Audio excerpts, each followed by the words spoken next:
ఎట్లున్నాయన్న రాజకీయాలు ఈ ఊర్లలో? అంటే సర్పంచులు ఇంతవరకు లేరు, మళ్ళీ ఇప్పుడు సర్పంచ్ ఎలక్షన్లకు పెడతామని చెప్తుండు. ఈ రీసెంట్గా రైతు బంధు వేసారు, రకరకాల ప్రచారాలు నడుస్తున్నాయి. రైతు బంధు మీద కూడా ఎలక్షన్ల కోసం వేసారని కొంటారు. ఆ కాంగ్రెస్ వాళ్ళు ఏమో ప్రజల అభివృద్ధి కోసం, రైతుల అభివృద్ధి కోసం వేసారని చెప్తా ఉన్నారు. ఏం చెప్తారు అసలు, ఎట్లా అనిపిస్తూ ఉన్నది మీకు? ఫస్ట్ ఆఫ్ ఆల్ ఏంటంటే ఆ సీఎంకి తన మీద తన గ్యారంటీ లేదు. తన పదవి ఎప్పుడు పోతుందా ఎప్పుడు ఉంటుందా అని ఆయనకే లేదు. అట్లాంటప్పుడు నేను ఈ స్థానిక సంస్థలు పెట్టి ఏం చేయాలి అనే ఒక ఆలోచన ఉన్నాడు తప్ప మరి కింద గ్రౌండ్ లెవెల్ నుంచి ఆ గ్రామ పంచాయతీలలో సర్పంచులు, జెడ్పీటీసీలు, ఎంపీటీసీలు ఉంటే అక్కడ నుంచి వ్యవస్థ నిర్మాణమై మనం కూడా ఉన్నది గ్రామాలే దేశానికి పునాదులు అని చెప్పేసి నా సీటుకే సచ్చితట్టున్నది. ఇప్పుడు వీళ్ళు ఉంటేంది లేకుంటేంది అని ఒక ఆలోచన ఉన్నాడు సీఎం గారు నెంబర్ 1.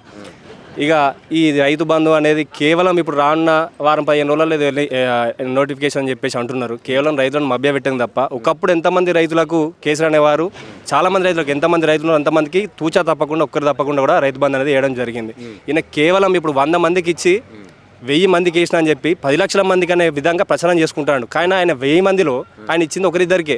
ఊరికి 1000 మంది రైతులు ఉంటే నువ్వు ఇచ్చే 2-3 ఇచ్చి నేను 2000 మందికి ఇచ్చిన, 2 లక్షల మందికి ఇచ్చిన అని 2 కోట్ల ప్రచారం చేసుకుంటాడు తప్ప ఏ రైతు కూడా పూర్తిగానైతే ఎక్కడ కూడా రైతు బంధు వేసిన దాఖలాలు అయితే లేవు. కేవలం ఎకరంన్నర 2 ఎకరాల వరకే పడ్డాయి. అది అప్పుడు గత సీజన్లోనే అది ఇచ్చేందుకే 2-3 నెలలు పట్టింది. ఇక ఇది ఇచ్చేందుకు మరి ఎలక్షన్లు ఉంటాయా, అప్పటి వరకు ఈయన ఉంటాడా, డిసెంబర్లో ఉంటాడా, దిగిపోతాడా అని కూడా ఆయన మీద ఆయనకే నమ్మకం లేదు. ఇక పుట్టి నుంచి సచ్చేదాకా సహాయం చేసిన సర్కారు కేసీఆర్ సర్కారు ఉండే. ఆయన ఎట్లా చేసిండు, పుట్టినప్పుడు కేసీఆర్ కిట్ నుంచి పెరిగి పిల్లలు పెద్దనకి ఎల్కేజీ నుంచి కేజీ పీజీలు అయిపోయేదాకా కూడా విద్యను అందించి, వాళ్ళు పిల్లలు ఆడపిల్లలు అయితే పెళ్లి చేసుకుంటే వాళ్ళకు కళ్యాణ లక్ష్మి అందించి, షాదీ ముబారక్ అందించి, తర్వాత ఆరోగ్యం బాగాలేకపోతే సీఎంఆర్ఎఫ్ లాంటి ఎన్నో రకాల పథకాలు పెట్టి, చచ్చిపోతే ఆర్థిక సహాయం చేయించి ఇలా ఎన్నో పథకాలు చేసిండు.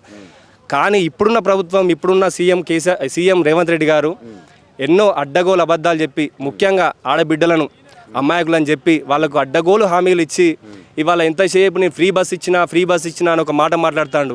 ఎవ్వయ్యా నువ్వు 18 సంవత్సరాలు నిండినా ఎంతమంది ఇంట్లో అంతమంది మహిళలు ఉంటే ప్రతి ఒక్కరికి 200 రూపాయలు ఇస్తాను కదా. 18 నెలలు అవుతుంది, నువ్వు సంవత్సరానికి 1,50,000 రూపాయలు బాగున్నావు. మరి మిగతా డబ్బులు ఇవి అవి ఇవ్వకుండా చేస్తావు అంటే కేవలం నువ్వు నెలకి 200 రూపాయలు ఎగ్గొట్టి ఫ్రీ బస్ అని ఎంతమంది పోతారు? ఫ్రీ బస్సులో ఏ విధంగా ఉపయోగపడుతుంది ఫ్రీ బస్సు? ఆ విద్యార్థులకు ఇప్పుడు అమ్మాయిలు కూడా ఉంటారు విద్యార్థులలో, వాళ్ళకి స్కూటీలు ఇస్తానని నువ్వే కదా. ఆ స్కూటీలు వాళ్ళకి బస్ పాస్లు అని చెప్పి నువ్వు విద్యార్థులు స్కాలర్షిప్లు లేవు, రియంబర్స్మెంట్ లేవు. 180 రూపాయలు ఉన్న ఫీజు బస్ పాస్ ధర నువ్వు 2000 రూపాయల దాకా వేస్తావి. ఏ రకంగా నువ్వు అమ్మాయిలకు, మహిళలకు, విద్యార్థులకు, యువకులకు, రైతులకు, నిరుద్యోగులకి జాబ్ క్యాలెండర్ లాంటివి అది పత్తగలేదు, జాడలేదు. పాత గవర్నమెంట్ ఇచ్చిన ఉద్యోగాలనే నువ్వు అది ఆర్డర్లు ఇచ్చినావు తప్ప నువ్వు కొత్తగా ఏ నోటిఫికేషన్ ఇచ్చినావు? ఎక్కడ కూడా నువ్వు కొత్త నోటిఫికేషన్ దాఖలాలు అయితే లేవు. ఇట్లా ఉన్నాయి రాష్ట్ర రాజకీయాలు, చూస్తున్నావు కదా నార్మల్గా జరిగే పరిణామాలన్నీ. ఏమనుకుంటారు ఊర్లలో పరిస్థితి ఎట్లా ఉన్నది? ఇప్పుడు స్థానిక సంస్థలు ఎలక్షన్లు పెడతా అంటారు, మరి ఏది గెలిచే అవకాశం ఉన్నది? కాంగ్రెసా, బీఆర్ఎస్ఆ? స్థానిక సంస్థల ఎన్నికల్లో, రాబోయే స్థానిక సంస్థల ఎన్నికల్లో ఓటమి భయంతో ఇప్పటికి 18 నెలలు గడిచినా కూడా ఎంపీటీసీ ఎలక్షన్ కానీ, సర్పంచ్ ఎలక్షన్ కానీ, జెడ్పీటీసీ ఎలక్షన్లు కానీ, లేకపోతే కౌన్సిలర్ కావచ్చు, కార్పొరేట్ వ్యవస్థ కావచ్చు కానీ ఈ ఎలక్షన్లు పెట్టడానికి భయపడుతున్నారు. ఎక్కడ ఓటమి భయంతో. ఎవరు? ఈ కాంగ్రెస్ పార్టీ ఏదైతే ఉందో మేము ఎక్కడ ఓడిపోతామన్న భయంతో వాళ్ళు ఈ ఎన్నిక ఓడిపోతుంది. బాగా అభివృద్ధి చేస్తుందంట. గతంలో కేసీఆర్ మోసం చేసిండు, ఇప్పుడు మేమే అభివృద్ధి చేస్తున్నాం అని చెప్పి మాట్లాడుతారు.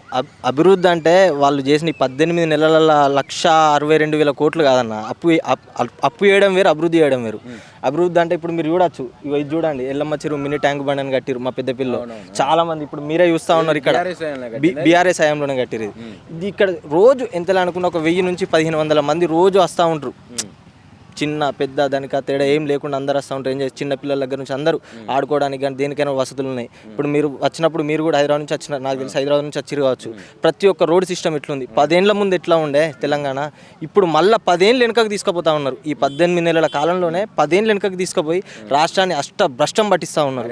మొత్తం కేసీఆరే కుటుంబ పాలన చేసి రాష్ట్రాన్ని అంతా అప్పుల పాలు చేసిపోయిండు. ఇప్పుడు రేవంత్ రెడ్డి గారు వచ్చిన తర్వాతనే మంచిగా సాగుతుందని చెప్పి కాంగ్రెస్ వాళ్ళు అంటారు. అయితే అన్న ఒకటే విషయం, కేసీఆర్ గారిది కుటుంబ పాలనే, బరాబర్ కుటుంబ పాలనే. ఏ విధమైన కుటుంబం? తెలంగాణలో ఉన్న 4 కోట్ల ప్రజలు ఆయన కుటుంబమే. ఆ విధంగానే ఆయన పాలన చేసిండు. ప్రతి ఒక్క ఇంటికి ఆయన పథకం అందింది. ప్రతి ఒక్క ఇంటికి నీళ్ళు అందించిండు. ప్రతి ఒక్క ఇంటికి కరెంట్ అందించిండు.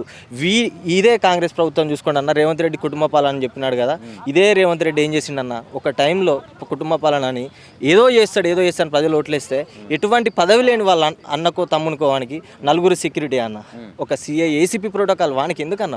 ఎవరు సీఎం గారి తమ్ముడికి అన్నకి వానికి ఏసీపీ ప్రోటోకాల్ ఏందన్న? వాడు ఎక్కడికి పోయినా ఏసీపీ ఉండాలి, సిఐ ఉండాలి. ఏందన్న వాడు ఏంది? ఎమ్మెల్సీయా, ఎంపీయా? ఒక కార్పొరేటర్ కూడా కాదు కదా. ముఖ్యమంత్రి అన్నకి ఎట్లుంటుంది అన్న? ఇప్పుడు మా దాంట్లో కుటుంబ పాలన అన్నారు, ఎమ్మెల్సీగా గెలిచారు కాబట్టి ఆమెకు ఆ ప్రోటోకాల్ ఇచ్చిండు కేసీఆర్ గారు. కొడుకు ఎమ్మెల్యే మినిస్టర్, ఐటీ మినిస్టర్ కాబట్టి అది ఆ విధంగా మేము ఇచ్చినామన్న ప్రోటోకాల్. ఆ విధంగా ఇచ్చినాం. గెలవకుండా మా కేసీఆర్ గారు ఎవరికన్నా మరి సెక్యూరిటీ ఇచ్చిరో చెప్పండి, మేము దానికి రెడీ. గద్దర్ గారి పేరు చెప్పుకొని మొన్న అవార్డులు ఇచ్చిరన్న. గద్దర్ గారి పేరు చెప్పుకొని అవార్డులు ఇచ్చారు. ఆయన ఫోటో ఉందా అన్న కనీసం?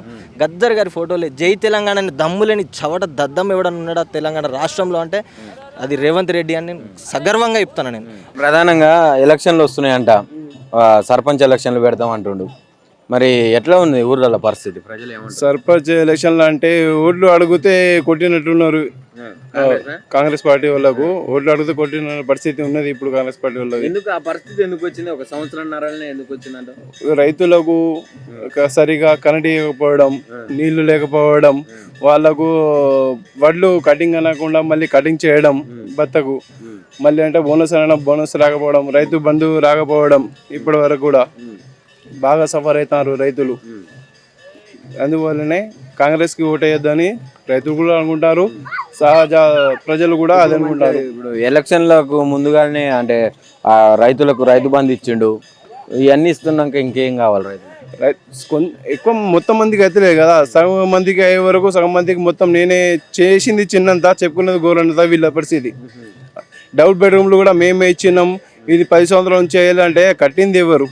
ఇప్పటి వరకు కట్టింది ఎవరు? దాన్ని మొగ్గు వేసింది ఎవరు? దానికి స్థాపించే వాళ్ళు చేసింది ఎవరు? పేరు కొడిది ఊరు కొడిది అన్నట్టు అయిపోయింది వీళ్ళది. నిరుద్యోగుల పరిస్థితి? జాబులు ఇచ్చినామంటారు గట్టిగా. నిరుద్యోగులైతే ఎవరికైతే జాబ్ వచ్చిందని ఇప్పటివరైతే వినలేదు నేను. వచ్చి ఇన్ని సంవత్సరాలు నెలలు అయితే నియామక పత్రాలు అన్ని ఇస్తుండు, మొత్తం అపాయింట్మెంట్ ఆర్డర్స్ ఇస్తుండు, ఏం ఇస్తలేడు. ఎవరికి ఏం జాబ్ అయితే రాలేదు ఇప్పటి వరకు. అదే ఉద్యోగాలు ఇచ్చినా అని చెప్తున్నా. అట్టిగానే నేను చెప్తున్నా, చేసుడు ఒకటి చెప్పుడు ఒకటి వీళ్ళది. ఏం చెప్తావు మరి? స్థానిక సంస్థల ఎలక్షన్ల మళ్ళా కాంగ్రెస్ కు వచ్చే అవకాశం ఉందా? కాంగ్రెస్ అయితే రాదు. రేవంత్ రెడ్డి కూడా అదే కళలో ఉన్నాడు, వచ్చే 10 సంవత్సరాలు మేము ఉంటాం, మేము కూడా పలుస్తామని. కానీ ఇప్పుడు నేను గుండుతో ఉన్నా, మళ్ళీ ఎలక్షన్ అలా సీఎం ఇలా రేవంత్ రెడ్డి ఉంటే మళ్ళీ గుండు గీసుకుంటా. రాడు. ఇప్పుడు కౌలు రైతులకు కూడా రైతు బంధు వేస్తా అని చెప్పింది, మళ్ళీ ప్రభుత్వం ఈసారి రైతు బంధు వదిలిపెట్టారంట నిన్న. ఇంతవరకు కౌలు రైతు వేయలేదే. ఉన్న ప్రభుత్వం ఉన్న రైతులకు ఎత్తే చాలు. వాళ్ళు కౌలు రైతుల కంటే ఏ విధంగా ఎత్తారు, ఎట్లా ఎత్తారు? అంత మరి కౌలు రైతుకు ఏ విధంగా ఇస్తారు వాళ్ళకు చెప్పు రేది. నేనే ప్రశ్నిస్తాను కదా ప్రభుత్వాన్ని. కౌలు రైతుకు అనేది ఏ బేసికల్ ఇస్తారు వాళ్ళకు? కార్డులు అంటే ఇప్పుడు అది చేస్తారు, ఇస్తారు కావచ్చు. అది కేంద్ర ప్రభుత్వం. అది కౌలు రైతులని గుర్తించి ఐడి కార్డులు కూడా ఇస్తామని చెప్పి. ఐడి కార్డులు నీకు ఎవరి భూమి? ఇప్పుడు నేనే పట్టదారుని ఉన్నా, నేను వ్యవసాయం చేసుకుంటాను, నేను కౌలుకి ఇస్తే నేను ఎందుకు రాసిస్తా? అది తప్పు మాట. అది కౌలు రైతులు వాళ్ళ అవకాశాల కొరకు ప్రభుత్వం నడవడానికి కొరకు నూరు చెప్పుకుంటారు. అవన్నీ సాధ్యం కావు, అవన్నీ వేస్ట్. ఎందుకు? ఉన్న స్వచ్ఛ రైతు వ్యవసాయం చేసుకున్న రైతులకు కేవలం ఇప్పుడు ఎవరైతే వ్యవసాయం చేసుకుంటున్నారో పంట పండించే భూములకి ఎత్తే చాలు. వేరే ఇప్పుడు రియల్ ఎస్టేట్ వాడికి వేయకుండా, సరే గత ప్రభుత్వం అది చేసినట్టారు కదా, ఈరోజు క్షేత్రాల పరిశీలన చేసి ఎవరైతే వ్యవసాయం చేసుకుంటారో రైతులకు గుర్తించి రైతు భరోసా ఎత్తే చాలు, రైతు బీమా ఎత్తే చాలు. ఇప్పుడు చేస్తూనే ఉంది కదా ఈ ప్రభుత్వం. ఇంతవరకు వేయలేదు లేదు, అంతకుముందు 3.5 ఎకరాలకు వేసింది, మన తప్పు మాట్లాడలేదు. ఇప్పుడు నిన్న వరకు 4 ఎకరాలకు పడ్డది. మొత్తం ఎత్తామంటారు, అది ఎత్తారా పోయిన వాళ్ళకి. కానీ అది ఎంత నిజం తర్వాత ఇప్పటి వరకు అయితే 3 ఎకరాల లోపు పడ్డాయి.